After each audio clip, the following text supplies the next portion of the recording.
Desde la ciudad de Rosario, provincia de Santa Fe, República Argentina, el Instituto Metropolitano de Urología y Laboratorios Gador les da la bienvenida a todos los profesionales a participar del Simposio Internacional La Vejiga Hiperactiva en el 2020.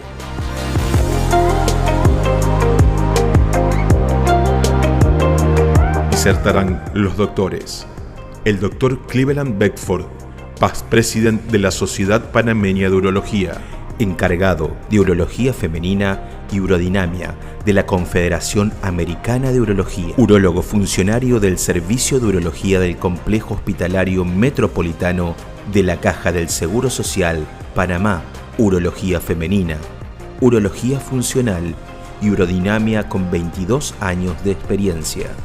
El doctor Agustín Sampietro. Él es especialista en uroginecología, subjefe del Servicio de Ginecología del Hospital Italiano de Buenos Aires. La licenciada María Florencia Tarrico, licenciada en Kinesiología y Fisiatría, especialista uroproctoginecología, rehabilitación pelviperineal, integrante del Departamento del Piso Pélvico del Instituto Metropolitano de Urología de Rosario. La doctora Malén Pichuan, especialista jerarquizado y consultor en urología, especialista en andrología, doctora y postdoctorada en medicina, directora del Instituto Metropolitano de Urología e Instituto de Diagnóstico Urológico.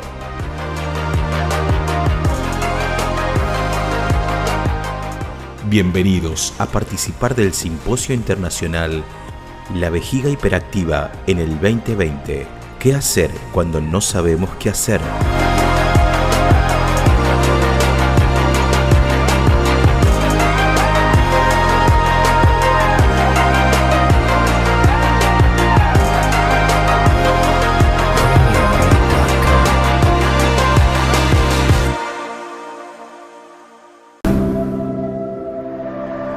Boulevard Oroño es una importante arteria de Rosario, distinguido por su valor arquitectónico. Allí, en una antigua casona considerada como patrimonio histórico, se asienta el Instituto Metropolitano de Urología.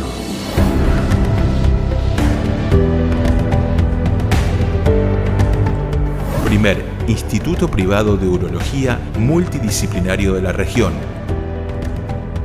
Hoy, con amplias inversiones en infraestructura y tecnología de alta complejidad, el Instituto Metropolitano se posiciona como un centro médico de excelencia, destacado por la calidez humana, diagnóstico certero, el valor de la ética y la confianza, el profesionalismo médico. Bienvenidos al Instituto Metropolitano. Todas las soluciones urológicas en un solo lugar.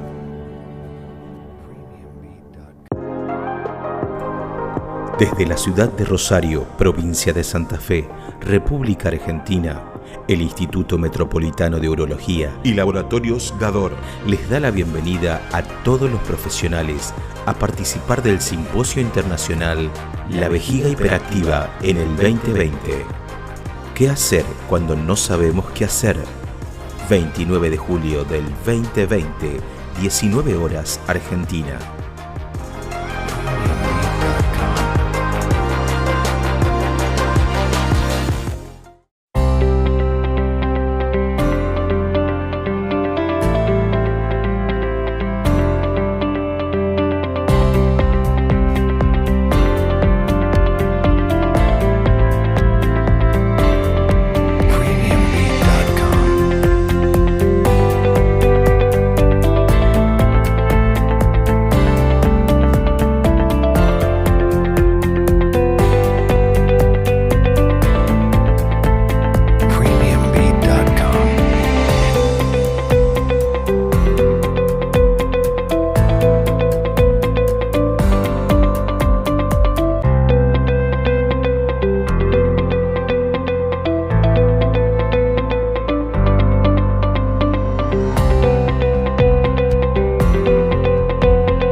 Continuamos con el Simposio Internacional La Vejiga Hiperactiva en el 2020. A continuación, la doctora Malén Pichuan, especialista jerarquizado y consultor en urología, especialista en andrología, doctora y postdoctorada en medicina, directora del Instituto Metropolitano de Urología e Instituto de Diagnóstico Urológico.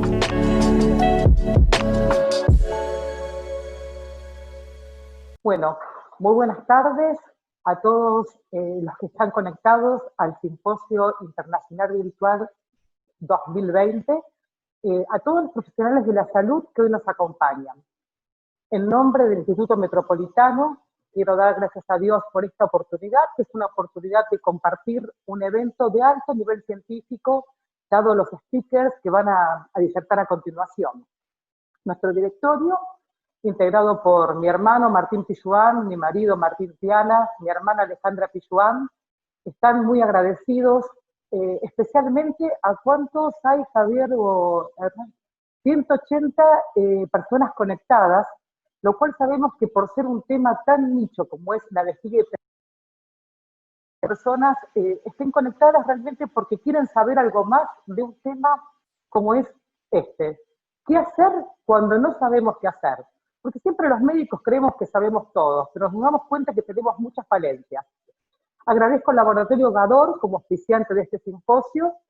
Les comento que vamos a tratar de hacer las disertaciones, cómo va a ser la organización, de manera que después dejamos un espacio para preguntas, y como hicimos en el simposio anterior, dejamos un mail que es simposiovirtual2020@gmail.com para que cada uno haga su pregunta y va a ser respondida por cada uno de los speakers posteriormente, en 48 horas vamos a poner.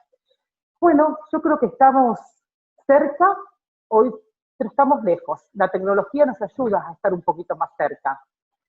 Y por eso quiero que disfruten de este evento, que disfruten de los speakers que fueron presentados, académicos, y que desinteresadamente van a compartir su experiencia científica. Sin más palabras, quiero que comencemos y quiero decirles que están conectados desde Venezuela, desde toda Latinoamérica. Tenemos 2 conexiones europeas, a pesar del horario, que los saludo, ellos ya saben quiénes son, y no quiero dar nombres porque después uno dice, no me nombró a mí, pero sé que hay muchas conexiones, así que bueno, damos la bienvenida y empezamos con la primera charla. Bueno, quería decirles que vejiga hiperactiva tiene que ver con alguna terminología hoy mediática, como puede ser la alostasis o la evolución del diseño humano, que es la nueva normalidad que hoy estamos viendo, sobre todo con la pandemia, y que es la nueva normalidad en salud y en medicina. Peter Sterling, que es un profesor de neurociencias de medicina de la Universidad de Pensilvania, trabajó en algo muy revolucionario sobre el tema de alostasis, que lleva a investigaciones importantes y publicadas en journals de alto impacto. Con este pensador, quiero un poco ubicarlos, cambia un poco la manera de entender la biología, la salud, la enfermedad, y cambia la forma de comprender un poco la vejiga hiperactiva. Pocas veces en vejiga hiperactiva veíamos que se valoraba de manera clara y expresada numéricamente conceptos en trabajos de salud. Tal es así que esta evolución empezó a ser prevalente por la prevalencia de la vejiga hiperactiva o porque estos pacientes que tenían vejiga hiperactiva comenzaron a ser diagnosticados. Hoy vemos que la prevalencia habla que en Europa y en Estados Unidos un 16% de los casos reportados, y vemos también que en Argentina, este trabajo es argentino, es de la Universidad de Córdoba, que lo quiero nombrar, habla de un 23% de prevalencia, habla de 10 consultas, 2 o 3 consultas son por vejiga hiperactiva, y el 54% es en una población mayor de 60 años. ¿Cuánto afecta la vejiga hiperactiva? En realidad, como es un síndrome que vamos a definirlo, vemos que produce algunas alteraciones que posiblemente no comprometan la salud, pero sí la calidad de vida. Producen depresión, estigmas sociales, limitación en la actividad diaria y, por lo tanto, terminan en el aislamiento social. El aislamiento social que no tiene que ver con la pandemia, era el aislamiento social prepandemia. Y ahí está el tema de alostasis, que significa el estado cambiante. Nosotros siempre aprendimos en la facultad homeostasis, o sea, permanecer en el mismo estado. Acá vamos a tener que cambiar. Y la idea de la alostasis en el organismo cambiará el medio interno para enfrentar o desafiar perturbaciones que llegan del exterior.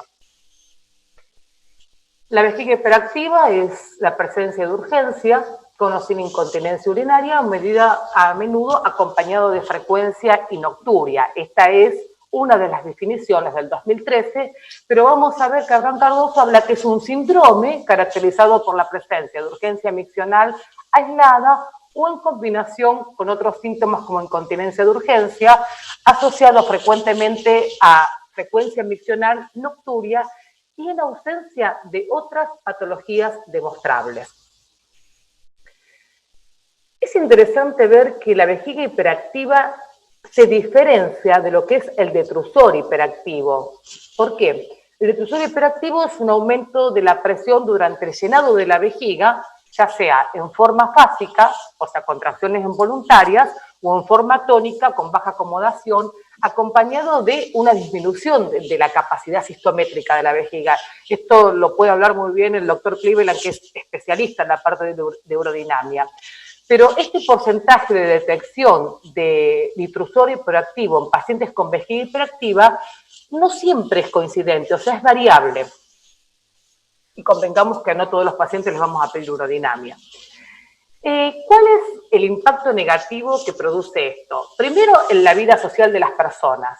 Este simposio trató de hablar de mujeres, o englobarlo dentro de la vejiga hiperactiva en mujeres, aunque sabemos que también en menor porcentaje esto puede comprometer a varones. Y no todos los pacientes buscan ayuda profesional. ¿Por qué no buscan ayuda profesional? Generalmente es porque es un estigma esto y tiene una tendencia a adaptarse, a tolerar el síntoma, a ver que estos síntomas tienen que ver un poco con el envejecimiento y por eso lo llevan adelante de alguna manera y conviven con esto.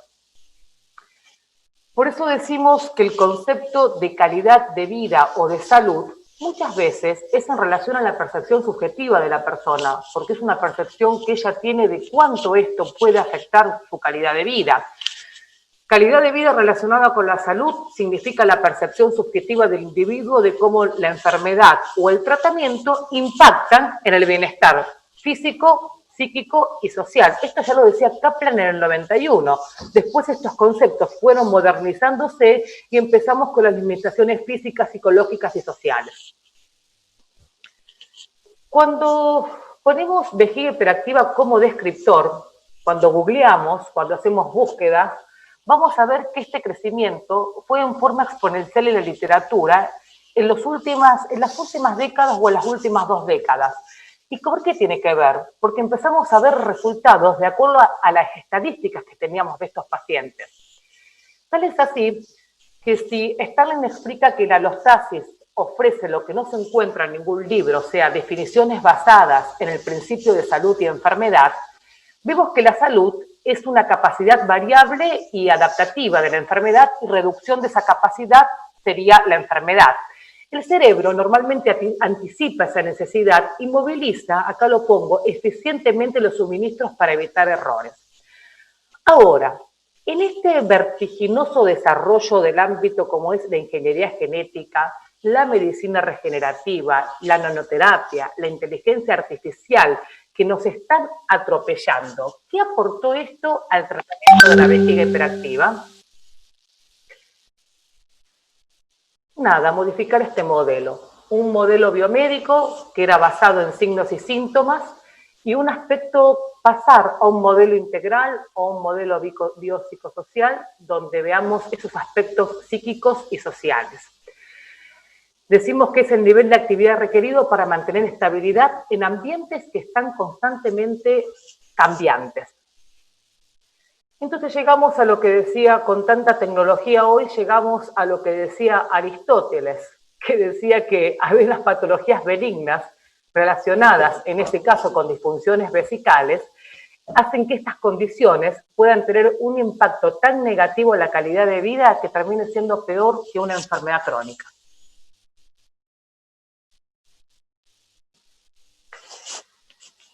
Vamos a ver que siempre tenemos que descartar patologías, infecciones urinarias, tumores vesicales, obstrucción del tracto urinario, que pueden acompañarse de una hiperactividad vesical o enfermedades neurológicas, pero nosotros nos estamos refiriendo un poco a la idiopática. Y que esa etiopatogenia es multifactorial, sobre todo teniendo en cuenta origen neurogénico, origen ureterial, miogénico, etcétera. Pero vamos a ver que podemos diferenciar vejigas hiperactivas con patologías o vejigas hiperactivas de forma idiopática. Esto es interesante, no está la referencia bibliográfica, pero es de saco este artículo. Dice que un estudio comparativo del impacto de diferentes patologías sobre la calidad de vida a nivel poblacional demuestra, vean esto, que la artrosis de cadera o de rodilla, la depresión, los problemas de espalda y la vejiga hiperactiva son las enfermedades crónicas que peor repercuten en los individuos, sobre todo en las mujeres, y que hacen este tipo de aislamiento. Tal es así que en países desarrollados, como puede ser este trabajo comparativo, que es en Reino Unido y en Suecia, cuando ellos evalúan una patología posiblemente diferente a lo que nos manejamos en la Argentina, ellos no solamente evalúan por la calidad de vida, porque sabemos que Suecia tiene una calidad de vida dentro de los 5 países, pero no por esto, sino que cómo esto repercute a nivel económico. La necesidad de un material absorbente, la depresión, la carga económica desde el punto de vista sanitario o laboral, hacen que estas personas, estas mujeres, reduzcan la productividad laboral. Eso realmente me impactó, porque realmente nosotros no lo vemos desde ese punto de vista, pero una persona que no duerme bien no puede o modifica su tratamiento laboral. Esto lo estamos viendo, y tal es así que hay un motivo de consulta que vale la pena decirlo. Estas pacientes, al aislarse, al tener trastornos de sueño, también tienen disminución de su actividad sexual. ¿Qué dicen las mujeres cuando tienen vejiga hiperactiva en el consultorio? No puedo salir. A lo mejor les parece un poco banal esto que estoy diciendo, pero es bueno que a veces lo hablemos con el paciente. Evito las relaciones, tengo miedo a tener olor a orina, porque es lo que dicen, dejan de hacer gimnasia. Acá dice, no puedo viajar en avión. Bueno, ahora nadie viaja en avión, así que hiperactiva hoy, porque ahora esas pacientes que están reclutadas en su casa por la pandemia, también tienen la vejiga hiperactiva, y todavía en Rosario, que tenemos una consulta que estamos un poquito más liberados, a pesar de que antes la tenían las mujeres empresarias que trabajaban 14 horas por día, ahora también las tienen las personas que se quedan en su casa y que tienen un baño cerca. Esto no es un dato menor y creo que es un cambio de paradigma. Fíjense este trabajo de Coine que dice que ¿por qué razón buscan las mujeres tratamiento? Y buscan las mujeres tratamiento el porcentaje más alto. Está bien que el N no es tan alto, son 605 pacientes.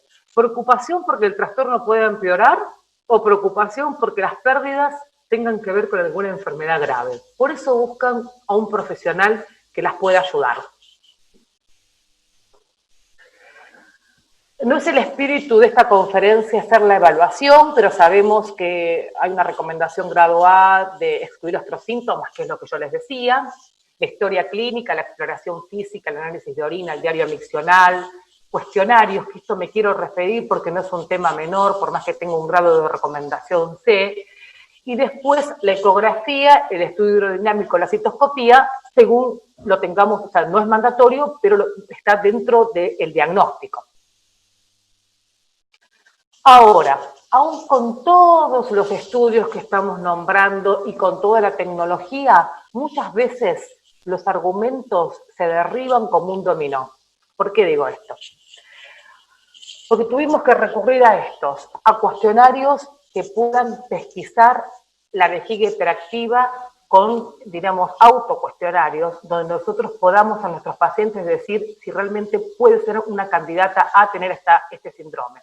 Nosotros utilizamos varios cuestionarios, digamos, que son autocompletados, y que ellos lo hacen dentro de la sala de espera, de manera que nos alivia un poco lo que es tener que preguntar tantas cosas que hacen que por ahí la consulta se alargue. Entonces, ¿qué hacemos? Esos fenómenos cualitativos, de decir me siento mal, se me escapa, frecuencia, poliuria, nocturia, lo trasladamos a un fenómeno cuantitativo, o sea, manejable numéricamente, porque en medicina tenemos que hacer estadística. ¿Cómo lo hacemos? Con valoración de protocolos de pruebas psicométricas que deben ser capaces de medir las preguntas organizadas en escalas que tengan confianza, validez, responsabilidad, y yo le agrego acá sensibilidad y especificidad. Lord Kelvin dijo esto: cuando usted puede medir lo que está tratando de analizar y expresarlo en números, usted conoce algo acerca de eso. Pero si no lo puede expresar de esa manera, su conocimiento tiene poco valor. Esto habla de que hoy primero necesitamos muchas veces publicar, necesitamos de valores estadísticos. Estos cuestionarios no los quiero, digamos, detener mucho en esto porque vienen conferencias mucho más jugosas, pero creo que los cuestionarios, que son varios, pero el OAB-B8 o el OAB-3, que son cuestionarios que nosotros utilizamos con 8 preguntas, donde el paciente pone nada, muy poco, algo, bastante, mucho, muchísimo, después los podemos pasar, porque eso lo pueden utilizar previo a hacer neurodinamia, previo en el consultorio, o pre o post tratamiento, que eso es lo interesante. Y utilizamos uno un poquito más abreviado, con una versión española, con 3 preguntas, que tiene prácticamente la misma sensibilidad y especificidad que el completo, y que se nos hace un poquito menos tortuoso en la sala de espera. Hay otros tipos de cuestionarios que son un poquitito más amplios, donde actúan sobre las molestias, sobre la incontinencia y sobre el impacto en la calidad de vida. Todas estas preguntas son volcadas en una plantilla estadística, y nosotros decimos: semáforo en rojo, tratamiento; semáforo en amarillo, vemos; semáforo en verde, cuando el paciente no tiene tantos síntomas, por ahí los tratamos un poquito con algunas terapias, con tratamientos de primera línea. Creo que nos sirve mucho para el pre y post tratamiento. No quise traer a otros cuestionarios como el de potencia, porque hay muchos más, pero saber que esto existe para poder diagnosticar y poder ver la evolución de estos pacientes.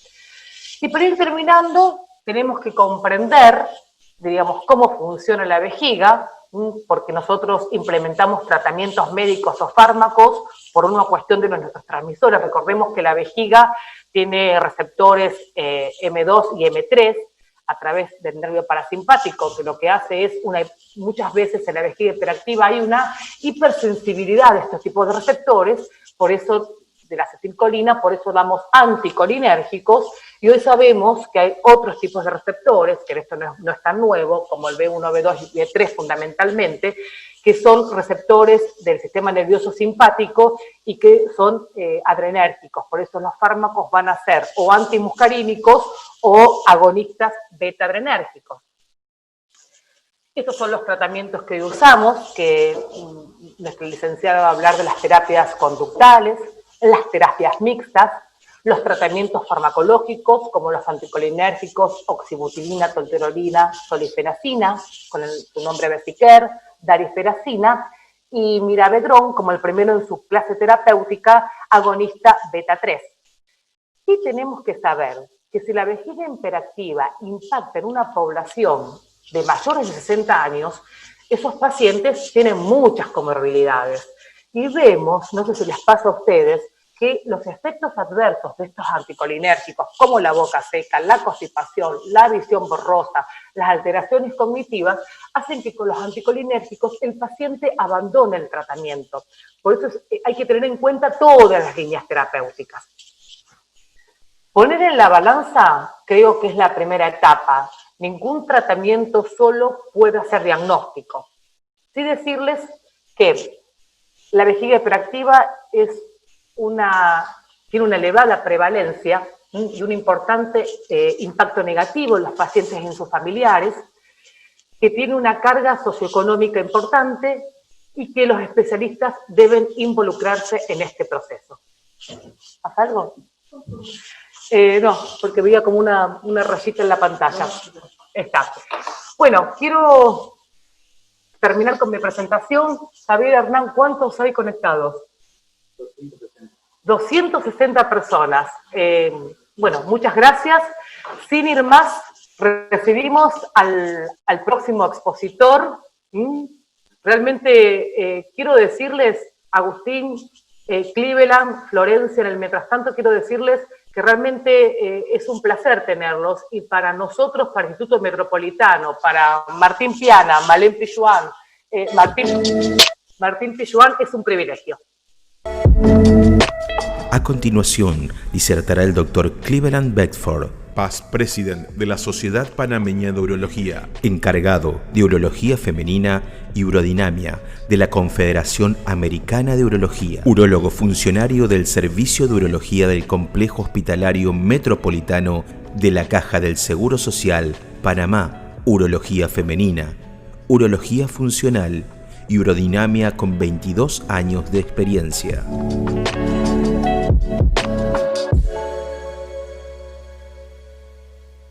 Muchas gracias.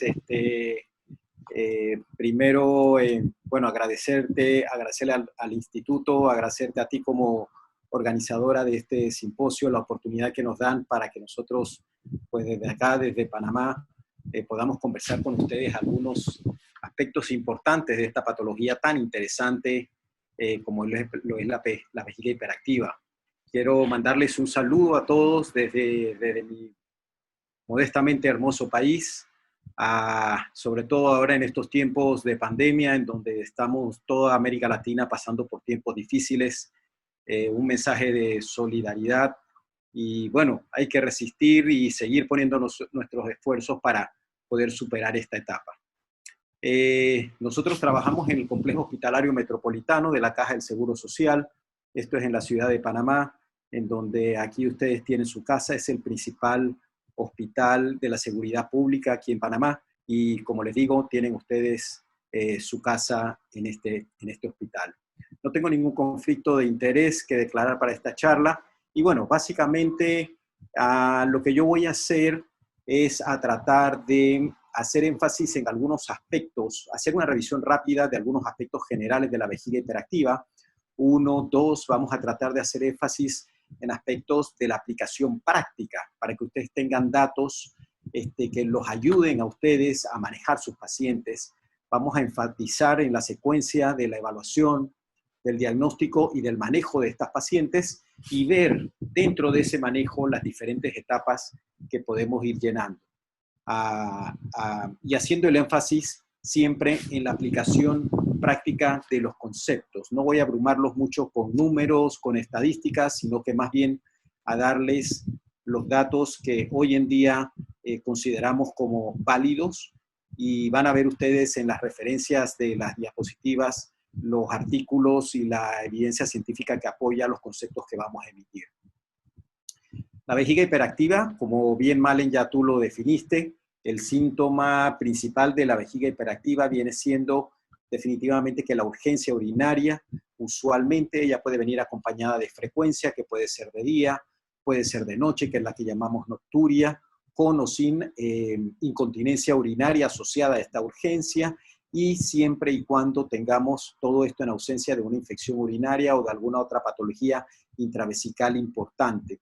Entonces, esto es importante que ustedes lo tomen en cuenta, porque la vejiga hiperactiva es un síndrome, es un conjunto de síntomas. Y es importante que tengamos claro que el síntoma base o principal de este síndrome viene siendo la urgencia, que, como ustedes bien saben, ya tiene una definición aceptada por los organismos internacionales, y es el hecho de que la urgencia es el deseo súbito de orinar que no se puede diferir.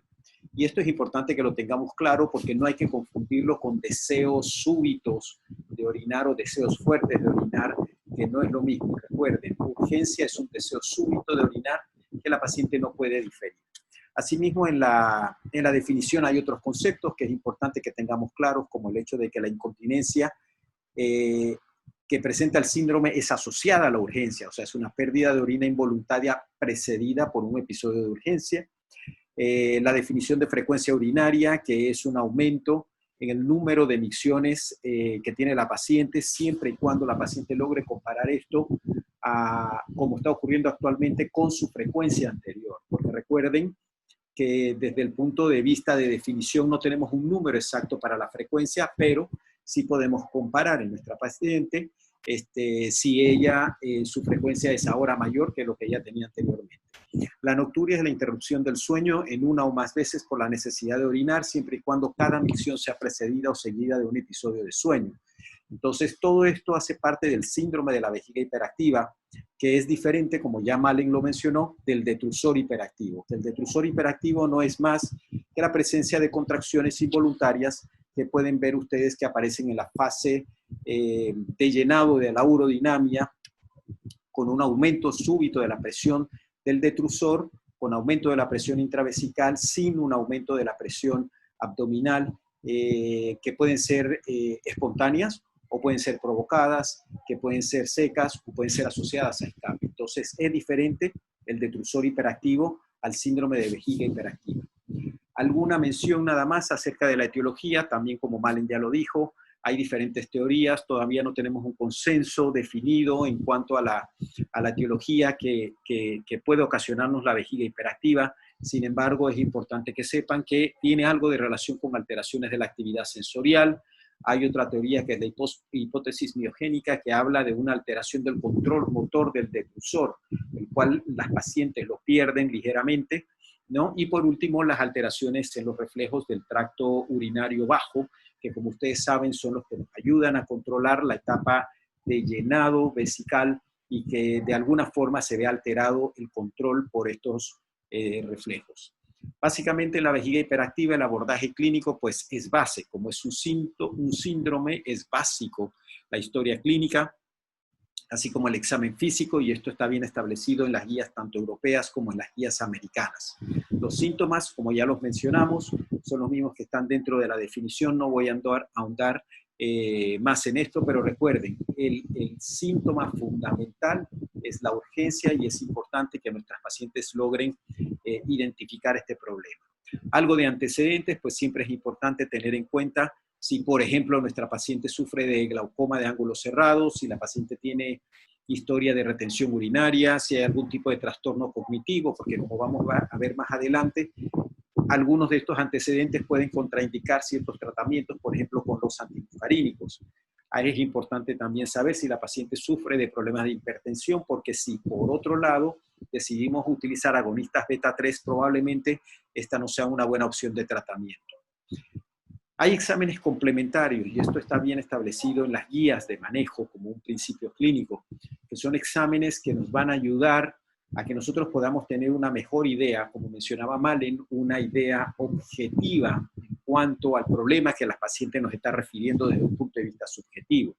Y exámenes complementarios podemos mencionar los más utilizados, que son la carta de volumen-frecuencia, también conocida como carta de flujo.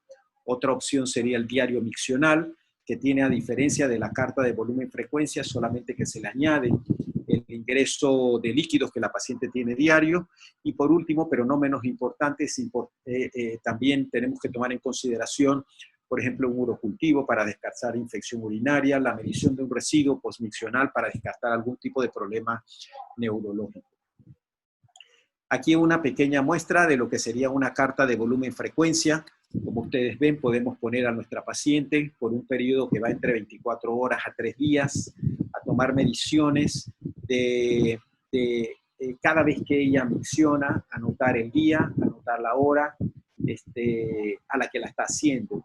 Entonces, esto al final nos da una tabla, como aquí tienen el ejemplo, en el cual podemos sacar muchas determinación de aspectos con referente a nuestra paciente, por ejemplo, la frecuencia de día, la frecuencia de noche.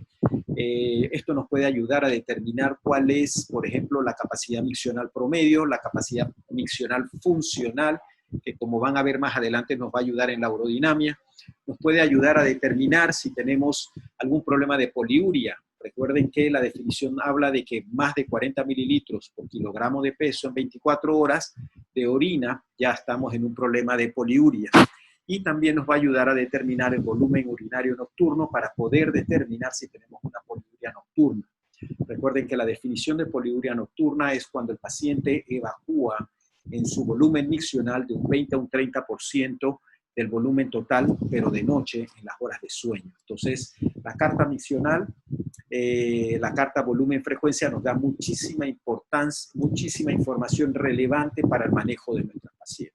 Entonces, una vez que hemos hecho toda la evaluación, que hemos llegado a la determinación que nuestra paciente tiene una vejiga hiperactiva, viene el siguiente paso, que es el tratamiento. Las guías internacionales nos hablan de que el tratamiento que debemos de instaurar o ofrecerle a nuestros pacientes de primera línea, en el primer momento, son terapias conductuales.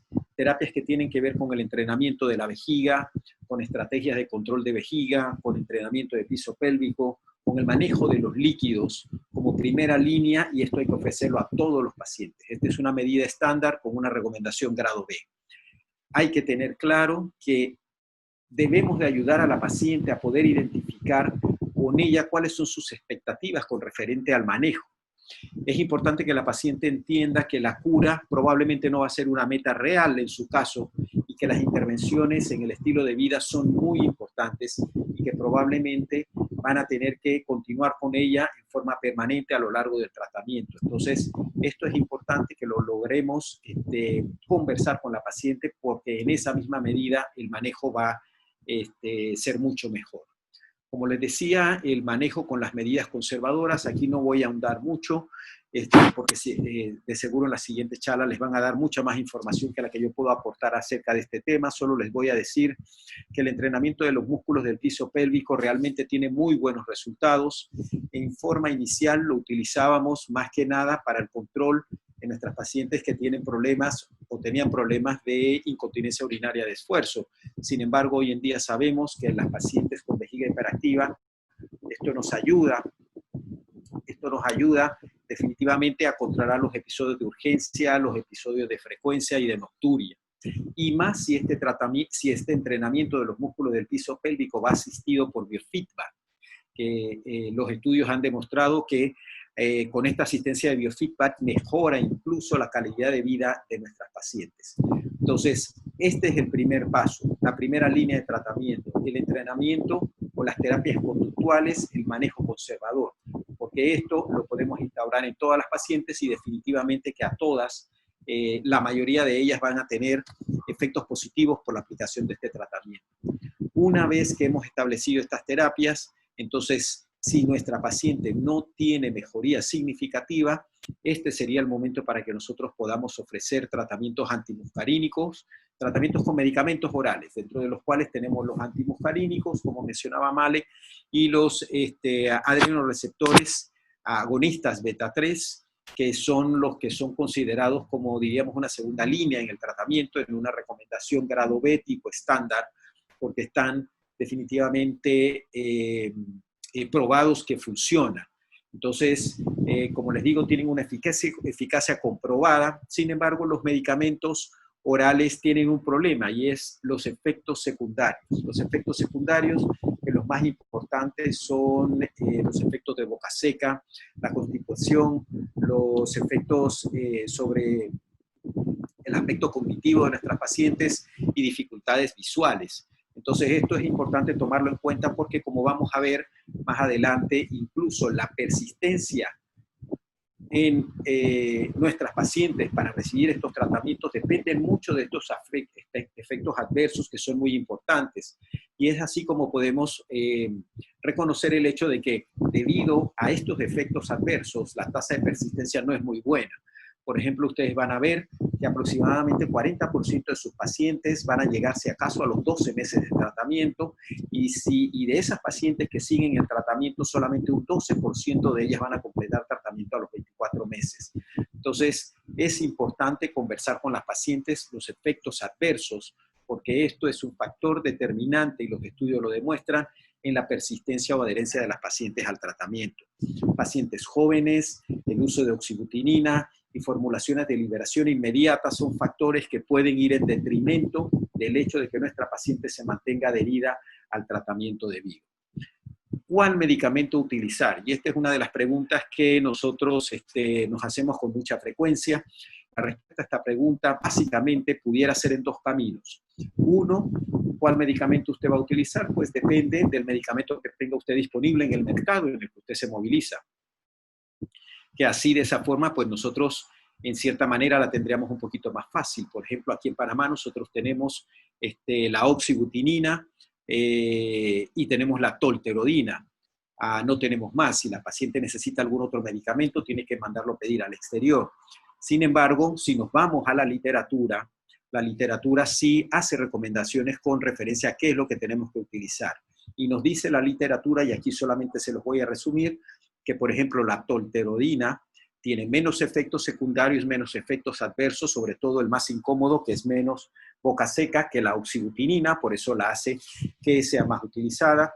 Es preferible en los medicamentos de liberación prolongada, si los comparamos con los de liberación inmediata, que puedan usar los de liberación prolongada, porque también tienen menos efectos adversos. Si ustedes comparan la solifenacina de 5 miligramos, ella es más eficaz y tiene menos efectos adversos que la tolterodina. Y si a su paciente todavía no le va bien con solifenacina de 5 miligramos, usted puede usar la de 10 miligramos, probablemente la paciente va a mejorar con esto. Sin embargo, los efectos adversos van a ser mayores. Entonces, es importante que ustedes puedan reconocer estos aspectos para saber o tener una mejor idea de cuáles son las combinaciones que podemos utilizar nosotros de medicamentos. Otro medicamento que podemos utilizar son los adrenérgicos agonistas beta 3, que ellos básicamente lo que producen es una relajación del músculo de detrusor por acción sobre estos receptores beta 3. Son medicamentos que la literatura ha probado que son muy eficaces, tienen una menor incidencia de efectos adversos como boca seca y constipación. Sin embargo, tienen la ventaja de que la acción de ellos ocurre en una forma rápida. Nuestras pacientes pueden ver que a las 2 semanas ya tienen una mejoría, lo cual permite que como la mejoría es más rápida y haya menos efectos adversos, entonces la adherencia con estos medicamentos es mayor. Se valen las combinaciones de medicamentos cuando ustedes han instaurado una monoterapia, ya sea con antimuscarínico o con un agonista beta 3 y ustedes ven que la paciente no mejora, pueden utilizar combinación de los medicamentos. Esto está también estipulado en las guías como una opción con una recomendación grado B. ¿Y cuál es la combinación que más se utiliza o la más recomendada, digamos, y valga la redundancia, sería la utilización de la solifenacina en combinación con el mirabegrol? Estos dos medicamentos han demostrado en los diferentes estudios que tienen una reducción en el número de la frecuencia miccional que tienen nuestras pacientes, tiene una reducción en el número de episodios de urgencia, hay un aumento en el volumen miccional y los efectos adversos no se incrementan. Una vez que hemos utilizado el tratamiento de medidas conservadoras, medicamentos orales, y nuestra paciente no mejora, llega quizás el punto en donde aquí la reevaluación de la paciente con un estudio de urodinamia pudiera ser de utilidad. Recuerden que la urodinamia no la hacemos desde el principio por diferentes razones. Algunos autores dicen que es muy costosa, que consume tiempo, que es invasiva, que los resultados no son muy exactos. Aquí tengo que hacer mención que como urodinamista a lo mejor no estaría muy de acuerdo con esto porque los resultados de la urodinamia siempre hay que interpretarlos en el contexto de la paciente, pero bueno, la literatura dice que los resultados no siempre son exactos y que es verdad cuando lo hacemos inicialmente no cambia en forma sustancial la decisión de tratamiento. La respuesta al tratamiento con antimuscarínicos es independiente de que yo identifique o no hiperactividad del detrusor en la urodinamia, porque sabemos que la hiperactividad del detrusor solamente está en el 54% de las pacientes. Entonces, este es un datito para que lo tomen en cuenta. Sin embargo, las pacientes que tienen vejiga hiperactiva, ¿no? La urodinamia nos puede ayudar a diferenciar cuando ellas no responden, que estas pacientes puedan tener algo que se llama disfunción miccional. ¿Y qué es la disfunción miccional? La disfunción miccional es un problema de micción que pueden tener las pacientes que se detecta en la fase miccional y postmiccional de la urodinamia y que puede coexistir con los síntomas de almacenamiento y que solo se puede diagnosticar en los estudios de presión flujo que hacemos nosotros en la urodinamia. Entonces, estos aspectos de la disfunción miccional, como lo serían el detrusor hipoactivo y la obstrucción de la cámara salida, solo la podemos diagnosticar con la urodinamia. Aquí solamente y muy breve les voy a poner algunos aspectos urodinâmicos que hay que tomar en cuenta al momento de hacer estos diagnósticos, sobre todo, por ejemplo, con el detrusor hipoactivo, donde ni siquiera en la definición estamos totalmente de acuerdo hoy en día, pero que es importante que sepan que hay una prevalencia del detrusor hipoactivo en las pacientes con vejiga hiperactiva, que es aproximadamente de un 9%.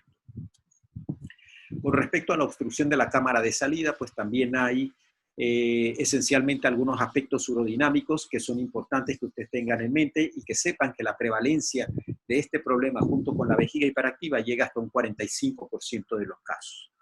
Entonces, llegamos a un punto en donde ya hemos revisado el tratamiento conservador, hemos aplicado tratamiento médico de segunda línea, ya revisamos todo lo que teníamos que revisar, hemos hecho exámenes complementarios, estamos seguros que la paciente o nos mantenemos en el diagnóstico de vejiga hiperactiva, es idiopática, no hay ningún otro problema. ¿Qué sucede ahora? Entonces nosotros podemos pasar, si nuestra paciente no responde al tratamiento, a una tercera línea de tratamiento. Y con esto solamente voy a culminar diciéndoles una o dos cositas de cada uno de estos tratamientos, con los cuales ustedes pueden ver la lista aquí, que son la aplicación de la toxina botulínica A, la neuromodulación sacra, la estimulación del nervio tibial y por último la cistoplastía de aumento. Con respecto a la toxina botulínica, solamente les voy a decir, recordando que la acción es bloqueando las vías aferentes y eferentes de la vejiga, bloqueando la liberación de la acetilcolina, tiene buenos resultados en la mayoría de los pacientes, sobre todo en pacientes resistentes al tratamiento conservador. Sin embargo, aquí es importante que ustedes tomen en cuenta que la paciente esté dispuesta a realizar cateterismo intermitente. ¿Por qué? Porque está descrito que hasta un 16% de las pacientes a las que les aplicamos la toxina botulínica van a necesitar o van a hacer episodios de retención. Sin embargo, los cuestionarios de calidad de vida cuando aplicamos este tratamiento mejoran muchísimo y hay una reducción importante en los episodios de incontinencia y de urgencia. Respecto a la neuromodulación sacra, bueno, también es para los pacientes resistentes o los pacientes que no pueden recibir un tratamiento de segunda línea por algún tipo de contraindicación. Estas pacientes tienen que estar dispuestas a someterse a un procedimiento quirúrgico, como lo es la neuromodulación sacra en sus diferentes etapas. Sabemos que más de la mitad de los pacientes van a tener hasta un 90% de mejoría, aumentando su capacidad vesical después del tratamiento, disminuyendo los episodios de incontinencia y disminuyendo los episodios de urgencia. Entonces, en general, como ustedes pueden ver, los números son alentadores en estas pacientes. Casi terminando, la utilización de la estimulación del nervio tibial también nos ha dado muchísimos, muy buenos resultados. 40 al 100% casi de todas nuestras pacientes que utilizamos este tratamiento tienen mejoría de la vejiga hiperactiva, con reducción de la urgencia, reducción de la nocturia, los cuestionarios de satisfacción mejoran, mínimos efectos secundarios que básicamente tienen que ver con la aplicación o a nivel local, en donde se coloca el electrodo.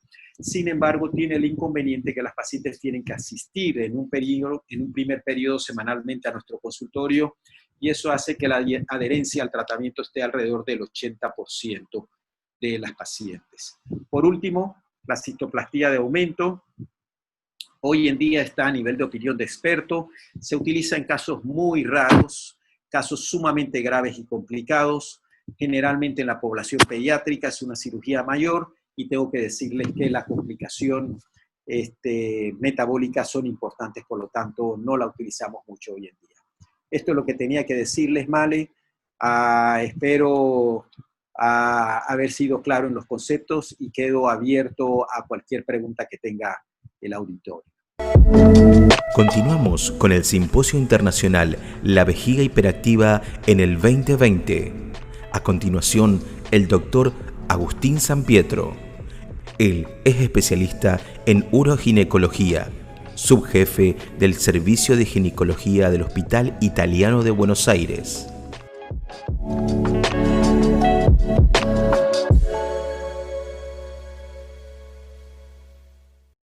Ahora sí, perfecto. Ahí se puede reiniciar el audio. Bueno, hola, buenas noches a todos. Muchísimas gracias al Instituto y a vos, Malén, por la invitación. La verdad que para mí es un placer poder estar hoy acá, acompañándolos y acompañado de un montón de amigos que veo que están conectados. Y me has dado la difícil tarea de hablar después de Cleveland, que siempre da unas clases espectaculares. Y bueno, me metes presión y me suben la vara, así que está muy bien.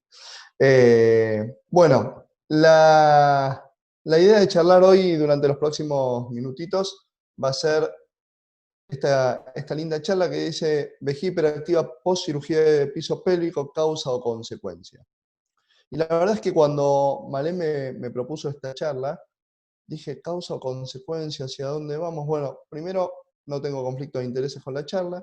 Entonces, cuando me planteo causa o consecuencia, digo, bueno, me hizo acordar a la pregunta de, bueno, ¿es el huevo o la gallina? ¿No? Entonces dije, bueno, ¿cuál es el objetivo de pensarlo desde la causa o la consecuencia?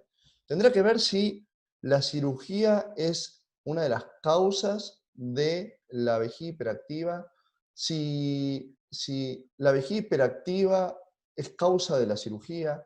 Después traté de buscarlo un poco más allá, de ir un poco más allá, y dije, bueno, pensemos un poquito, cirugía de piso pélvico, ¿le hace bien o le hace mal a la vejiga hiperactiva? Entonces, traté de enfocar la charla pensando en estas dos variables, de decir, bueno, juguemos un poco con si es causa, si es consecuencia, o si hace bien o si hace mal, y hagamos una linda mezcla de donde pueda salir algún producto o algunas ideas para poder discutir después todos juntos. Entonces, sabemos que la vejiga hiperactiva, cuando pensamos en causas de vejiga hiperactiva, como ya dijiste vos, Malén, como dijo Cleveland recién, es imposible decir, esta es la causa de una vejiga hiperactiva. La verdad es que es multifactorial. Pero cuando tratamos de pensar relacionado con la cirugía o con alguna disfunción que yo vaya a poder operar, bueno, la verdad es que dentro de esta gran cantidad de causas de vejiga hiperactiva, sabemos que, así como dijo Cleveland recién, cualquier o alguna de las patologías que obstruyen o que traen dificultades miccionales, Cleveland lo último mencionó muy bien el tema del detrusor hipoactivo o de las obstrucciones del tracto de salida, pueden generar síntomas de vejiga hiperactiva. También vemos que hay mucha relación en muchos trabajos del prolapso con la vejiga hiperactiva. ¿Y por qué? Bueno, ya vamos a charlar un poquito de eso. Entonces, vamos a pensarlo desde, tengo algunas relaciones entre la vejiga hiperactiva y patologías quirúrgicas, pensemos ahora qué hay publicado y qué es lo que nosotros pensamos acerca de esto. Hace bien, hace mal, causa o consecuencia. Entonces, ¿cómo puede la cirugía de piso pelviano afectar el funcionamiento de la vejiga? Bueno, la verdad es que cuando uno se pone a pensar encuentra que la cirugía de piso pélvico puede empeorar o hacer aparecer una vejiga hiperactiva. ¿Sí? Tenemos las vejigas hiperactivas de novo o pacientes que venían con síntomas de vejiga hiperactiva y empeoran después de una cirugía. También encontramos que la cirugía de piso pelviano en algunos pacientes puede mejorar los síntomas de vejiga hiperactiva y ahí nos surge una duda. Y en otros pacientes, obviamente, puede seguir igual. Entonces, en estos tres escenarios vamos a trabajar, vamos a ir caminando a ver si podemos iluminarnos un poco más hacia el final de la charla. Entonces, ¿qué pasa cuando la vejiga hiperactiva o los síntomas de vejiga hiperactiva que traía la paciente siguen igual? Bueno, la verdad es que hay bastantes trabajos que lo que dicen es que en mujeres que vienen con incontinencia de orina mixta, en mujeres muy añosas, en mujeres que traen síntomas de incontinencia de orina de urgencia, las cirugías, tanto un sling como una cirugía de prolapso, suelen no mejorar esta vejiga hiperactiva que traía la paciente en el prequirúrgico. Y la verdad es que cuando uno se siente a hablar con la paciente que tiene un prolapso o que tiene una incontinencia de orina mixta y le va a colocar un sling, la verdad es que en el planteo del objetivo terapéutico no está curarle la incontinencia de orina de urgencia. Uno cuando se sienta con esa paciente le dice, bueno señora, mire, usted tiene dos problemas. Uno es una incontinencia de orina de esfuerzo, que cuando tose se ríe, hace un esfuerzo y se le escapa el pis. Y otra tiene que ver con esta necesidad imperiosa de ir al baño, levantarse a la noche, perder cuando no llega al baño. Lo que nosotros vamos a tratar de mejorar con el procedimiento quirúrgico es la incontinencia de orina de esfuerzo. ¿Puede mejorar la de urgencia? Sí, puede mejorar. ¿Es el objetivo? No. Lo mismo con el prolapso. La cirugía de prolapso tiene como objetivo mejorar la sensación de bulto que usted tiene. Esa protrusión que tiene a través de la vagina, de los labios de la vagina. ¿Va a mejorar la incontinencia de orina urgencia? No. ¿Está escrito que puede hacerlo? Sí, no es nuestro objetivo. Entonces, si planteamos ese objetivo terapéutico, que la incontinencia de orina urgencia o la vejiga hiperactiva siga igual, digamos que era algo esperable. ¿Qué pasa con otro escenario? ¿Qué pasa cuando esta paciente mejora? La verdad es que cuando me puse a buscar y empecé a tratar de averiguar acerca de cuál era la relación de las cirugías del piso pélvico con la vejiga hiperactiva, lo que más encontré fueron trabajos que hablan de esto. La verdad es que hay muchos trabajos que dicen que más del 60% de las cirugías de prolapso y en algunos casos de cirugías de SLIM pueden mejorar los síntomas de vejiga hiperactiva, sobre todo las cirugías de prolapso. Entonces dije, bueno, perfecto, ¿por qué? Porque si dijimos anteriormente que cuando yo opero un prolapso no estoy pensando en mejorar una vejiga hiperactiva, no estoy pensando en mejorarle sus síntomas de urgencia, ¿por qué puede ser que esta paciente mejore? ¿Y por qué es tan alto el porcentaje? Entonces dije, bueno, Petros, la explicación la tiene Petros. Todos conocemos la teoría integral, todos conocemos el puente y todos conocemos la cama elástica. Y Petros, en la teoría integral, describe que el estiramiento de los ligamentos uterosacros, el descenso de la vejiga a través de la vagina, puede provocar una irritación o una sobreestimulación de los vasoreceptores a nivel del trígono vesical, desencadenando estos síntomas de urgencia y generando que la paciente tenga una vejiga hiperactiva de causa anatómica, podríamos decirlo, ¿bien? Y que cuando uno reconstituye esta anatomía podría llegar a mejorar. De hecho, está descrito también en la teoría integral cómo este estiramiento de los ligamentos uterosacros puede provocar la nocturia. Con lo cual, también podríamos pensar que cuando yo restituyo la anatomía, ¿bien? Y que la causa de que más del 60% de las mujeres mejoren es por la restitución de la anatomía. Todo muy lindo, la teoría es muy linda, pero la verdad es que cuando uno ve trabajos como este, que es muy interesante, que dice, bueno, a ver, según el compartimiento que yo esté operando en un prolapso, ¿mejora más o menos la vejiga hiperactiva? Bueno, dice, perfecto. Reparo compartimiento apical o anterior, seguramente es mejor que reparar el posterior, que no tiene nada que ver con esta teoría de Petros. Ok, la verdad es que por lo menos ellos no encontraron diferencias. Entonces ahí vuelven a aparecer las preguntas. Es decir, bueno, Petros me podía explicar por qué si yo reparo un compartimiento anterior y una apical, puedo mejorar la vejiga hiperactiva. ¿Y pero por qué en las colporrafias posteriores yo también la mejoro? Y bueno, y ahí volvemos a lo que decía Cleveland hace un ratito, la vejiga hiperactiva es multifactorial. Petros puede explicar alguna de las causas, pero la verdad es que también está estudiado que los prolapsos posteriores generan tanto o más síntomas obstructivos miccionales o dificultades miccionales que los prolapsos anteriores. Entonces, si yo desobstruyo a esta paciente, esa obstrucción parcial que podía generar un prolapso posterior, tal vez también pueda mejorar su vejiga hiperactiva. Con lo cual, sabemos que vejiga hiperactiva es multifactorial, pero que pueden mejorar con una corrección de prolapso tanto anterior, tanto apical como posterior. Así que hasta ahí vamos bien. A esa paciente la operamos, le habíamos dicho que probablemente no mejore su vejiga hiperactiva, mejoró, la paciente nos trae un lindo regalo porque además de no tener el bulto, no tiene vejiga hiperactiva, va a estar feliz con nosotros. Ahora vamos a ver la que no está feliz con nosotros, que es esa paciente que le aparece una vejiga hiperactiva después de que lo operé, o que le empeoran los síntomas de vejiga hiperactiva. Porque viene diciéndome, doctor, usted me dijo que no me iba a mejorar, pero tampoco me dijo que me iba a dejar así.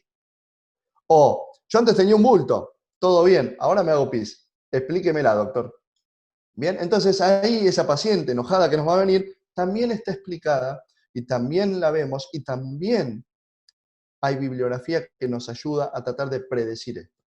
La verdad es que cuando uno ve pacientes con vejiga hiperactiva y prolapso genital, tienen que entender que hay algunos factores que pueden hacer que esta vejiga hiperactiva empeore o que esta vejiga hiperactiva no mejore. Pero también tenemos que saber que hay pacientes que no tienen vejiga hiperactiva y que les puede aparecer en un bajo porcentaje, cercano algunos dicen 5, otros dicen 12%, pero que puede aparecer.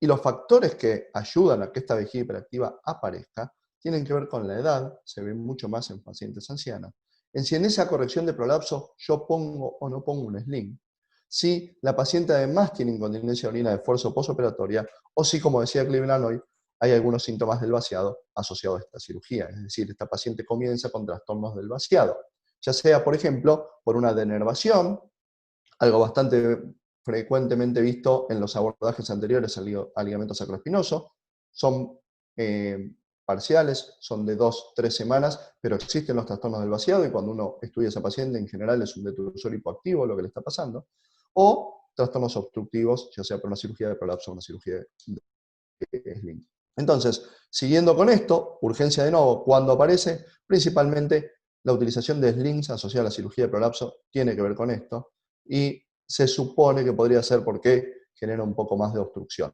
Y cuando uno analiza los distintos tipos de slings, la verdad que el sling retropúbico tiene más chances de generar una urgencia de novo que el sling transobturativo. Entonces decíamos que aparece la urgencia, sí aparece la urgencia. ¿Hay factores de riesgo? Miren todo esto. Esto es una hermosa revisión diciendo cuáles son los factores de riesgo de aparición en pacientes que han sido operadas. Bueno, pacientes añosas, pacientes obesas, con paridad, congestión y paridad aumentada, que tenían síntomas de urgencia de base, ese es otro gran factor, ¿sí? Sobre todo para la colocación de sling. Por ahí no diagnostiqué inicialmente una incontinencia urina mixta, no interrogué lo suficientemente bien a esa paciente y parecía que el síntoma de esfuerzo era claro. Bueno, en esas pacientes muchas veces tiene que ver esto y esta decisión terapéutica hace que la paciente le empiece a molestar más en el posoperatorio la incontinencia urina de urgencia y yo tengo que empezar a poder lidiar con esto, ¿sí? Pero la verdad es que hay bastantes trabajos que hablan de esto. Y hay algo que tenemos que tener en cuenta, que para mí es importantísimo, que es el impacto que esto genera. ¿Por qué esto es importante? Porque cada vez más nosotros estamos tratando de consensuar o de hablar con la paciente y de consentir cuáles son las expectativas que tiene la paciente, qué es un éxito terapéutico. Ya dejamos un poquito de lado ese rol de médico paternalista que decíamos, pero señora, usted está anatómicamente perfecta, y empezamos a preguntarle un poco más a la paciente en el postoperatorio, señora, ¿usted cómo se siente? Y cuando uno empieza a ver dónde está puesta la expectativa de la paciente y dónde la paciente refiere tener satisfacción o disatisfacción con una cirugía, la verdad es que cuando uno empieza a ver todo esto, ahí, en la mayoría de las pacientes que no están del todo contentas con una cirugía, tiene que ver con la aparición de incontinencia o la aparición de síntomas de vejiga hiperactiva. Es muy interesante como una paciente con un prolapso estadio 4, uno la puede operar, está anatómicamente perfecta, no hay chances de que vuelva ese prolapso, volvió a tener relaciones sexuales, está todo bien. Y cuando uno le pregunta a la paciente de 1 a 10 cómo te sentís, y yo me siento un 3, ¿pero por qué? Si yo veo que está todo perfecto. Y porque la verdad es que yo antes no me tenía que levantar a la noche y ahora me levanto 2 veces para hacer pis. O antes podía aguantar 3 horas y ahora tengo que ir al baño cada ratito. O me pasa que empiezo a perder orina. Entonces, en ese sentido, podemos, con un mal diagnóstico inicial, o tal vez con alguna complicación, o no habiendo hablado con la paciente este 5 a 12% de probabilidades de que aparezca una incontinencia de orina o urgencia de novo, tirar por la borda todo nuestro esfuerzo quirúrgico, tirar por la borda todo nuestro esfuerzo terapéutico con esa paciente, solo porque no hablé con ella lo suficiente, o porque no le planteé los números como pueden ser, o porque desconocíamos la posibilidad de que esto aparezca. Así que, ¿genera impacto? Sí, y para los pacientes es importantísimo, con lo cual creo que es fundamental. Pero bueno, operamos a nuestra paciente, está enojada con nosotros, la abrazamos mucho, ahora con COVID no podemos, pero la contenemos mucho verbalmente entonces, pero viene con su vejiga hiperactiva. Viene con su vejiga hiperactiva y no la tenía. Entonces, ¿cómo me planteo yo el tratamiento, o perdón, el abordaje de esta paciente? Entonces, lo primero que tengo que descartar es qué es lo que le pasa, por qué tiene una vejiga hiperactiva de nuevo. ¿Es una vejiga hiperactiva idiopática que apareció? Ok, veremos cómo la manejo. ¿Tiene que ver a un problema de la cirugía? ¿Es una infección urinaria? Se nos infectan las pacientes en el postquirúrgico. Pueden venir con una infección urinaria, tiene síntomas parecidos, la paciente no lo termina de reconocer. Bueno, lo primero es hacer un ocultivo. Descartemos que no tenga una infección urinaria. Por ahí es mucho más tranquilo de lo que nosotros pensamos y no nos tenemos que andar arrancando los pelos pensando en que se nos complicó la paciente. Y es solo una infección, la tratamos y resuelve. ¿Qué otra cosa? No era una infección urinaria. Ok, ¿qué tengo que descartar? Lo primero que tenemos que descartar acá es lo que decíamos recién, obstrucción. Que yo no haya obstruido a esta paciente con la cirugía, ya sea de prolapso o de incontinencia. ¿Cuál es de los mejores métodos diagnósticos que hoy tenemos, si tenemos un operador que lo sepa hacer? La ecografía para descartar la obstrucción. La verdad es que la ecografía, ahora vamos a charlar un poquito, nos permite adelantarnos o nos permite tratar de descubrir si hay o no obstrucción en esa paciente. La urodinamia, ¿tiene utilidad para descartar obstrucción o no? ¿Los urodinamistas me van a querer matar? No. ¿Tiene su utilidad? ¿Tiene su lugar? charlaremos ahora cuál es el lugar. Y la cistoscopía, ¿por qué? Porque yo puedo pensar que esos síntomas irritativos vesicales, cuando descarté obstrucción, pueden ser por un cuerpo extraño en vejiga. Yo puedo haber pasado el sling a través de la vejiga y no haberlo diagnosticado intraoperatoriamente. Puedo haber pasado un punto dentro de la vejiga. Puede esa paciente tener, y lo hemos visto, un punto irreabsorbible atravesando vejiga con el cálculo implantado ahí, que después empieza con síntomas irritativos. Está bien, no va a ser en el postoperatorio inmediato, pero va a ser un poco más adelante. Pero va a aparecer de nuevo en el postquirúrgico. Alejado tal vez sí, pero bueno, lo va a tener. Entonces, la cistoscopía puede ser un método, cuando todo falló, muy útil a la hora de hacer este diagnóstico. Pero nuestro objetivo principal es descartar la obstrucción. Entonces, decíamos la ecografía. La verdad es que la ecografía ha demostrado ser bastante útil. Hay distintos parámetros ecográficos. Algunos lo que dicen es que uno puede ver el acodamiento de la uretra con el esfuerzo. Hay otros que, en el caso de los slings, miden la distancia del slings a la mitad de la uretra, a la muscular de la uretra o al pubis. La verdad que el valor más reproducible muchas veces es el del sling al pubis, que menos de 7 milímetros es bastante sugestivo de obstrucción. Entonces, en ese sentido, la ecografía ha demostrado ser muy útil. ¿Cuál es el problema? Que no en todos lados contamos con un ecografista que pueda hacer una ecografía de piso pélvico, ni siquiera una 3D, una transperineal 2D para ver estos parámetros. Distancia del sling al pubis y acodamiento o no de la uretra. Pero bueno, no siempre la tenemos. ¿Qué pasa con el estudio urodinámico? La verdad que el estudio urodinámico a mí me encanta. Yo tengo la posibilidad que en el hospital donde trabajo, cada vez que necesito hacer un estudio urodinámico, me doy vuelta, tengo el equipo, tengo la sala, tengo las pacientes, la mayoría de las obras sociales lo cubren, con lo cual no tengo un problema para pedir o no estudios urodinámicos.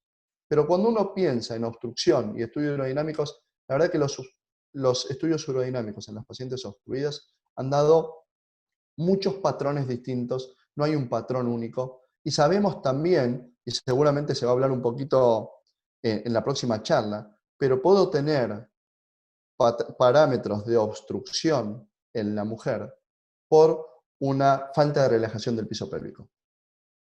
Un dolor asociado a la cirugía, un dolor perineal, un dolor asociado al posquirúrgico, puede dar trastornos que urodinámicamente pueden ser del tipo obstructivo y que tiene que ver principalmente con esto, con la tensión aumentada del piso pélvico, que genera formas urodinámicas y síntomas similares a la obstrucción. Y no quiere decir eso que el sling haya estado ajustado, que yo tenga que entrar a hacer una segunda cirugía a liberar un sling.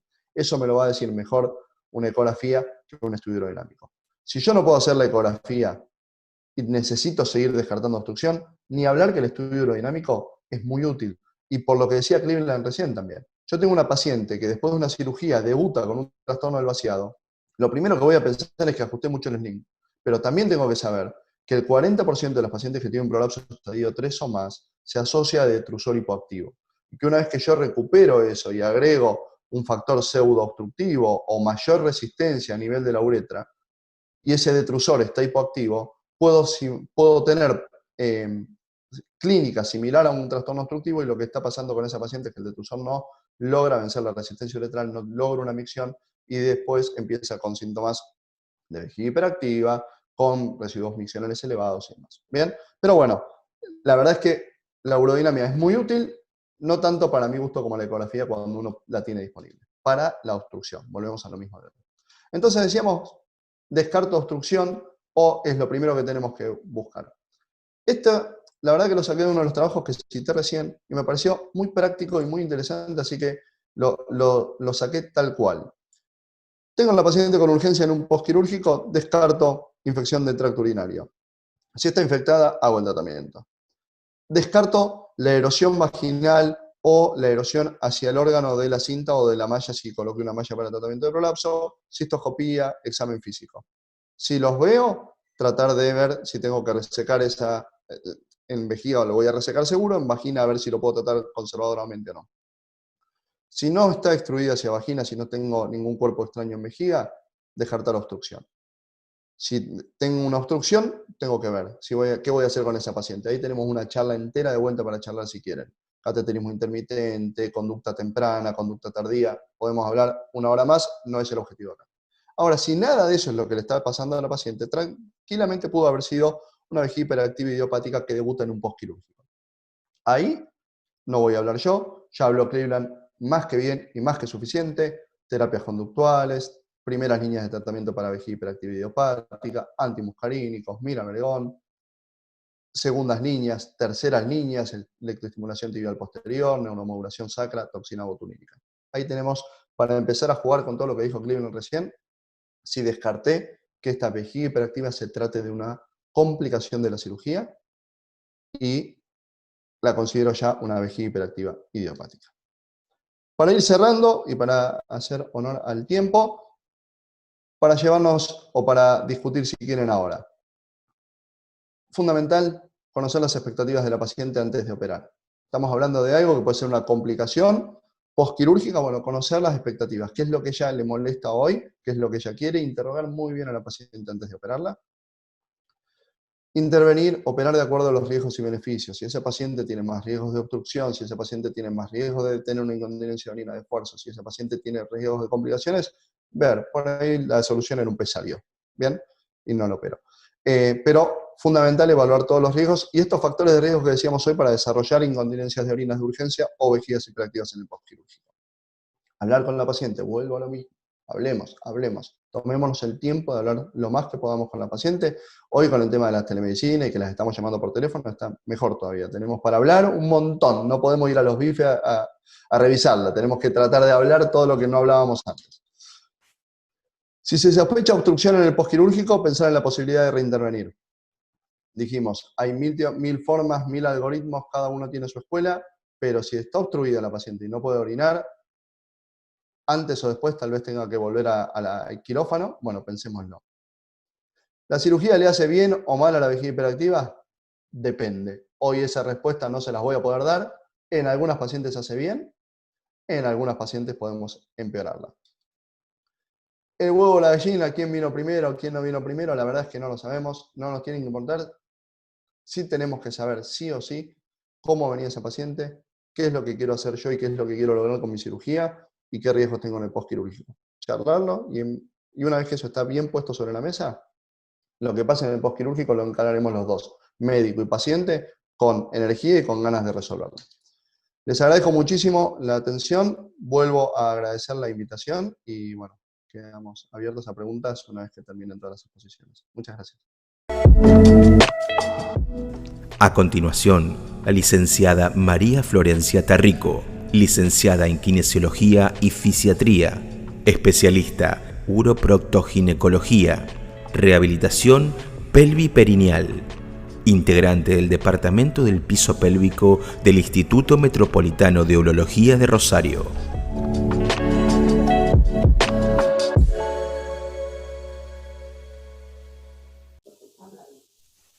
Bueno, yo voy a hablar un poco sobre qué es lo que realizamos como tratamiento de primera línea y tratamiento fisioterapéutico en sí en Metropolitano. El objetivo principal del tratamiento kinésico es mejorar la frecuencia, mejorar la sensación de urgencia y mejorar la incontinencia si está presente. Como primera línea de tratamiento, todas las guías revisadas coinciden en recomendar la terapia comportamental, los cambios en el estilo de vida y la educación del paciente. ¿Por qué? Porque tenemos en cuenta que la vejiga hiperactiva, si bien afecta de manera importante la calidad de vida del paciente, no pone en riesgo la misma. Entonces, ¿cuál es la primera recomendación? Es comenzar con terapias no invasivas, que se recomiendan que sean parte de cualquier plan de tratamiento, incluso si se realiza una terapia farmacológica. Las terapias comportamentales trabajan sobre conductas. Entonces, muchas veces solo con ellos podemos generar cambios importantes. Dentro de estas terapias conductuales tenemos las técnicas de entrenamiento vesical. En ellas vamos a encontrar el uso tanto diagnóstico como de tratamiento del diario miccional, las técnicas de micciones programadas y las medidas higiénico-dietéticas. Dentro de las terapias como el time boiling o las técnicas de micciones programadas, nos encontramos con el entrenamiento vesical, que es un proceso educativo, donde el paciente es entrenado para poder ir graduando con intervalos de 15 a 30 minutos en la primera semana las micciones. Y luego se va incrementando hasta llegar a un rango de 3 o 4 horas, que es lo normal. En esto, ¿qué es importante? Que realmente la voluntad del paciente en realizar... Ahí está mejor, ¿me escuchan? Es muy importante la voluntad del paciente en poder realizar este tratamiento. A veces tenemos fallas cuando son personas añosas por la capacidad cognitiva del paciente, y si no hay voluntad para realizarlo, no hay participación voluntaria del paciente, podemos no tener tratamientos que sean fructíferos. Dentro de las terapias de piso pélvico, vamos con las medidas higiénico-dietéticas. Dentro de las medidas higiénico-dietéticas hablamos sobre lo que es la ingesta de líquidos, una disminución de la ingesta de líquidos. Muchas bibliografías se refieren a esto con una disminución de un 25% de la cantidad de líquido ingerido. Nosotros en Metropolitano consideramos que es importante ir adecuando el consumo de líquidos de acuerdo al paciente y poder ir acomodándolo de acuerdo a la ingesta y a la frecuencia, para que sea más de acorde a cada uno de los pacientes. Y regulándolo con la ingesta o no de cafeína y de otras bebidas. La cafeína, ¿por qué? Porque estimula el sistema nervioso central y relaja el músculo liso. El alcohol se considera que desempeña un factor muy importante en la génesis de los síntomas urinarios, tanto por su efecto diurético como así también por la posible irritación de la vejiga. Otros elementos dietéticos, se han encontrado estudios que refieren que la ingesta tanto de pollo, pan, como lo que es una vitamina D, como la ingesta de vitamina D, de proteínas, pueden disminuir los factores de riesgo de la vejiga hiperactiva. La asociación del tabaco con la incontinencia de orina ya está altamente demostrado. Y el hábito intestinal, como refirió Malén en un comienzo, los cambios en el hábito intestinal, así como el estreñimiento, ya fueron relacionados con la incontinencia de orina, pero no está demostrado, no hay tantos estudios que lo relacionen con la vejiga hiperactiva, pero se considera como algo beneficioso para los pacientes, si bien no tiene un índice científico demostrado. Todas estas medidas deben estar enmarcadas en un programa de educación al paciente, como dije anteriormente, que los haga partícipes del tratamiento, para que tengan motivación y que tengan compromiso con el mismo.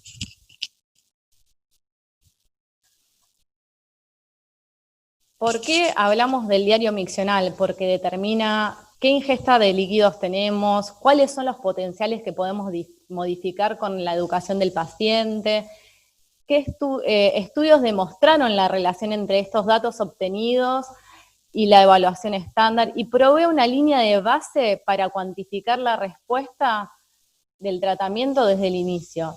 ¿Qué recomendamos nosotros? Recomendamos un registro de micciones de 3 a 5 días. Esto pasa mucho en el consultorio, que el paciente, o porque no lo sabe llenar, o porque no tiene ganas, no llegan a cumplir ese registro de 3 a 5 días. Y es muy importante para nosotros y para ellos darse cuenta que realmente el tratamiento funciona o cómo avanzaron al final del mismo. Dentro de los programas de ejercicio de piso pélvico se encuentra el entrenamiento muscular del piso pélvico, los ejercicios de Kegel, que se han considerado como primera línea de tratamiento de la vejiga hiperactiva, donde se realizan contracciones voluntarias y así contracciones voluntarias del piso pélvico activas, y deben hacerse del mismo modo que si el paciente quisiera retener la orina, y a la vez relajar la musculatura abdominal, que es un rol muy importante para la inhibición de la urgencia, aumenta el tono y mejora la fuerza de dicho paquete muscular. Después tenemos los conos vaginales, que son dispositivos en forma de cono que se colocan dentro de la vagina y provocan una reacción de contracción de la musculatura del piso pélvico, permitiendo que se retenga la orina y se eviten las fugas. Y muy importantes son las que se utilizan muchísimo en el consultorio, nosotros lo realizamos aquí en el equipo de Metropolitano, son las técnicas de supresión de la urgencia. Ahí le enseñamos al paciente cómo controlar esta urgencia con técnicas de respiración profunda, lenta, o a través de contracciones rápidas del piso pélvico para prevenir la relajación del esfínter cuando se presenta la urgencia. Estas son técnicas que al paciente le ayudan para la vida diaria.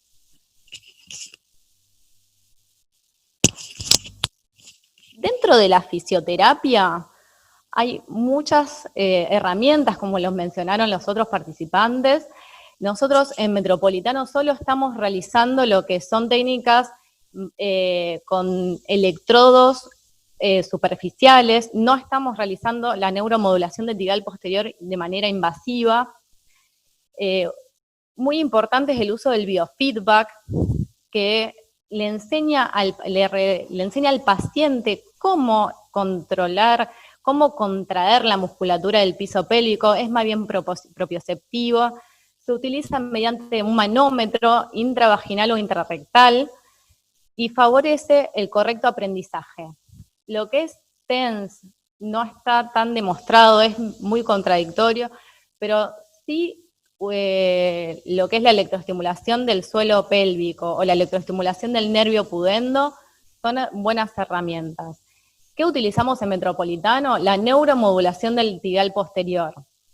Es lo más avanzado en estudios, es la fisioterapia más utilizada porque es la más cómoda, la que menos irritación o riesgo de infección tiene, no es doloroso, y ya está más que estudiado que el nervio tibial posterior genera una estimulación de los nervios parasimpáticos inhibiendo las contracciones vesicales, aunque también puede producirse el efecto por estimulación de los centros miccionales del cerebro.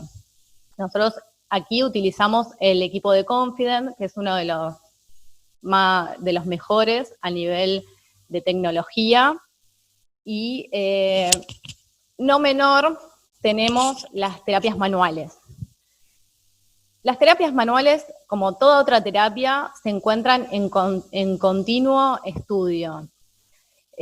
Todo lo que son técnicas de tratamiento fisioterapéutico de disfunciones de piso pélvico siguen en desarrollo, al igual que suceden con otro tipo de terapias musculares. Al ser un conjunto de músculos y fascias, no se diferencian de otras zonas del cuerpo, como puede ser un brazo, una pierna. ¿Por qué no utilizar este tipo de herramientas para trabajar con una patología como la vejiga hiperactiva? Tenemos la terapia craniosacra, la terapia miofacial, la liberación de estructuras. Si nosotros tenemos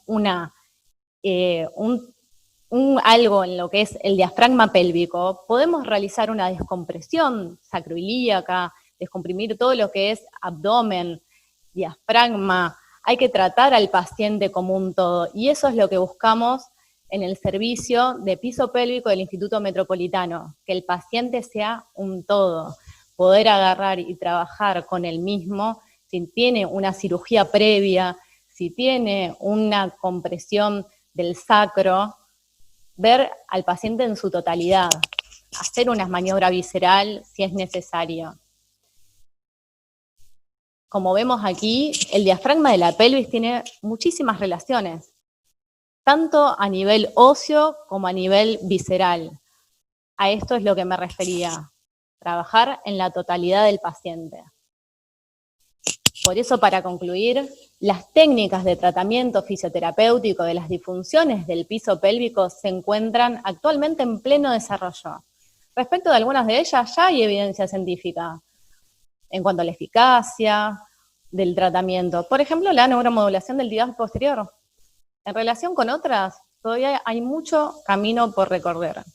Como profesionales, debemos continuar investigando, desarrollando y aportando toda nuestra experiencia para enriquecer esta hermosa profesión. Muchas gracias. Vamos a continuar ahora con las preguntas y le voy a dar lugar a Malén Pilluan para que comience con ellas. Gracias.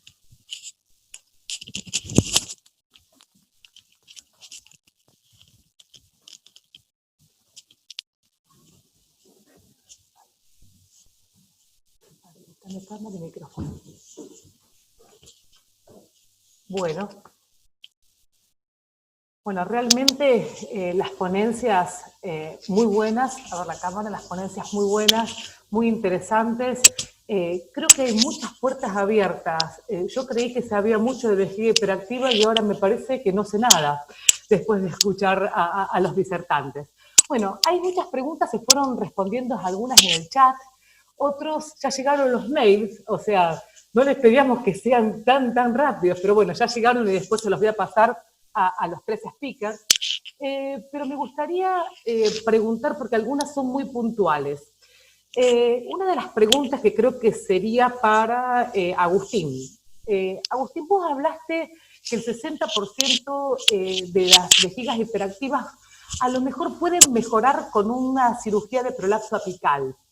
O sea, dejaste una puerta abierta.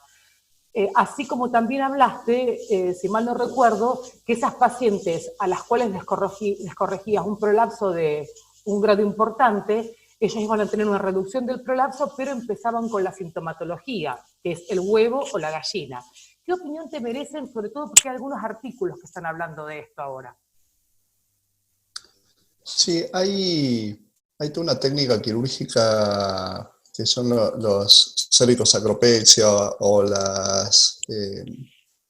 se conocen como cesa basa, básicamente, que lo que buscan es esto de reconstruir el ligamento uterosacro para tratar la urgencia misional. Son técnicas que están destinadas, o sea, es una cirugía similar a una cirugía de prolapso, pero destinada con el único objetivo terapéutico es la corrección de la incontinencia urinaria de urgencia. Si una paciente que por ahí no tiene un prolapso sintomático, yo le hago una corrección de los ligamentos uterosacros, se usa un dispositivo, hay todo un dispositivo atrás de esto, que lo que busca es mejorar el síntoma de urgencia miccional. La verdad es que tienen algunos resultados que son interesantes. Vuelvo a lo mismo, los artículos que yo cité no son de esta técnica quirúrgica, son de cualquier otra corrección de prolapso apical, de prolapso anterior y de prolapso posterior, con lo cual, si yo digo que con mi técnica mejora el 60% y está demostrado que hasta una perineografía puede mejorar un 60% de la urgencia, tengo que tener en cuenta o tratar de sacar los distractores en ese análisis. La verdad es que yo no creo que en una paciente que no tenga un prolapso sintomático, no creo en hacerle una corrección de prolapso apical. ¿Se entiende? Para corregir una urgencia. No creo en la resolución quirúrgica de la urgencia. Sí, si la paciente tiene un prolapso y tiene asociado una urgencia, poder asesorarla para esto. Pero así como un 60 puede mejorar, hay un 40 que se mantiene igual. Entonces, someter a una paciente que el único síntoma que tiene urgencia a una cirugía con un 40% de chance de falla, no sé si sería ideal para ella. No nos olvidemos un poco lo que dijiste, o sea, que vivimos en una... O sea, estamos hablando siempre de estas mujeres que también tienen un comportamiento demandante y que esperan un cambio a veces de 100% con respecto a la cirugía, lo cual sabemos que eso nunca es así para los que somos cirujanos. Muchas gracias, Agustín. Otra pregunta acá entro, a ver, creo que la puede responder Cleveland. Cleveland, felicitaciones por tu presentación también, excelente. La próxima quiero que nos hables de urodinamia, que sé que es un tema fuerte para vos, y que los urólogos que hacemos urodinamias tenemos muchos, pero muchos baches en estos, así que creo que si Dios quiere Agustín hace caras también, es así. Y los ginecólogos, vos decís, los urólogos que hacemos urodinamia tenemos baches, y los ginecólogos que hacemos urodinamia, yo cada vez que lo escucho a Cleveland hablar de urodinamia digo, ok, lo que yo hago no se llama urodinamia, no sé cómo nombre le puedo poner, pero urodinamia seguro que no es lo mismo que hace este hombre. Entonces para la próxima va a haber algo, o sea, cuento este breve paréntesis, que cuando empezamos a hacer el programa, queríamos hacer algo sobre que vos hables de urodinamia puntualmente. Lo que pasa es que es un tema, si vejiga hiperactiva es un tema nicho, urodinamia es un tema ultra nicho, y por ahí no era tanta la convocatoria de la audiencia como es la que estamos teniendo. No, Cleveland, creo que esta puede ser para vos, porque habla del tratamiento médico. O sea, ¿cuánto tiempo, quién lo pregunta? Desde Mar del Plata, me parece. ¿Cuánto tiempo dar tratamiento con medicamentos antes de pasar a tratamientos de tercera línea? Uy, excelente pregunta.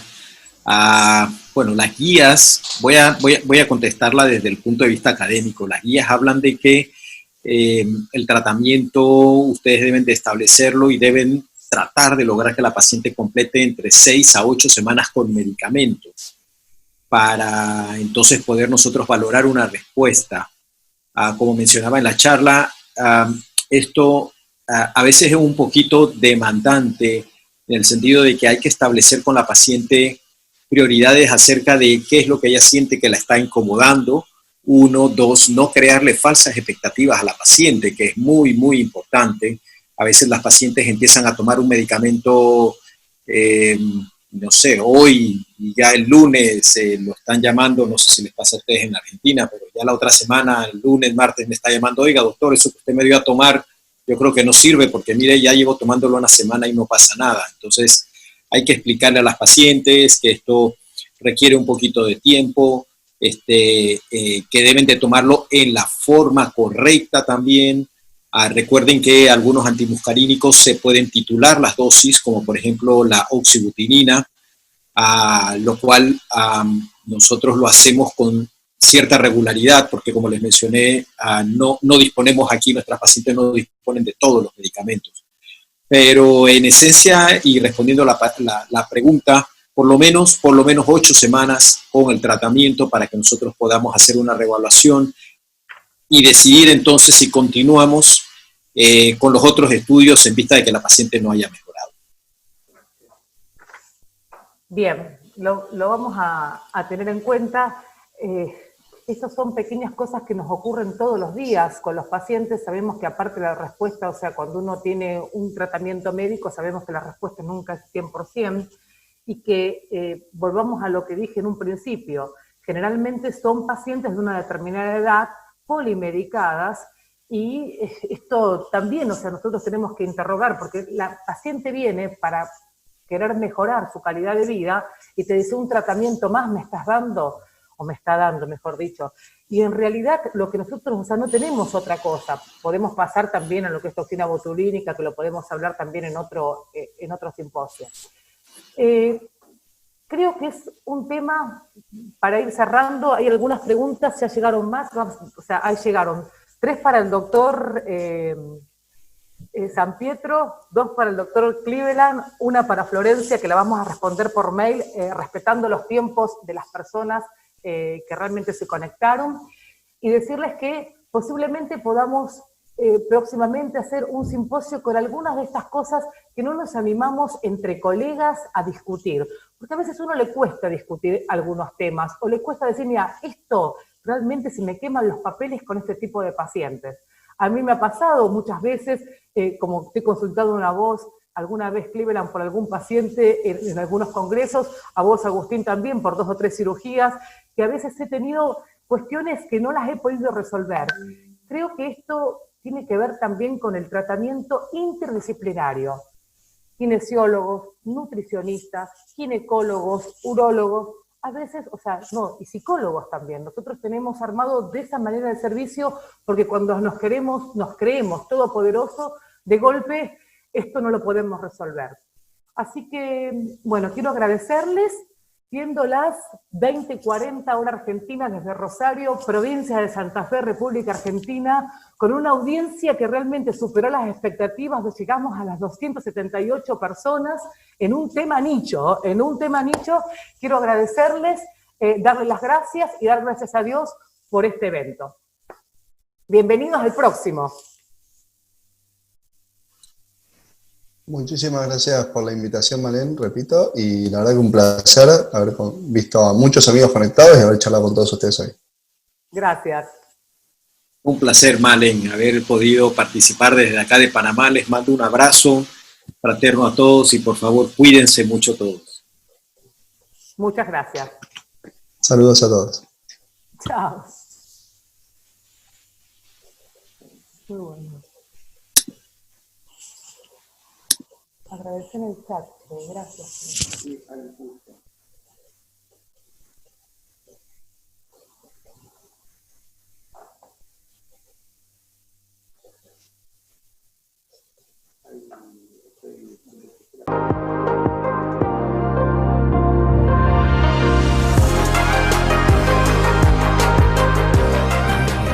Desde la ciudad de Rosario, provincia de Santa Fe, República Argentina, el Instituto Metropolitano de Urología y Laboratorios Gador les da la bienvenida a todos los profesionales a participar del Simposio Internacional La Vejiga Hiperactiva en el 2020.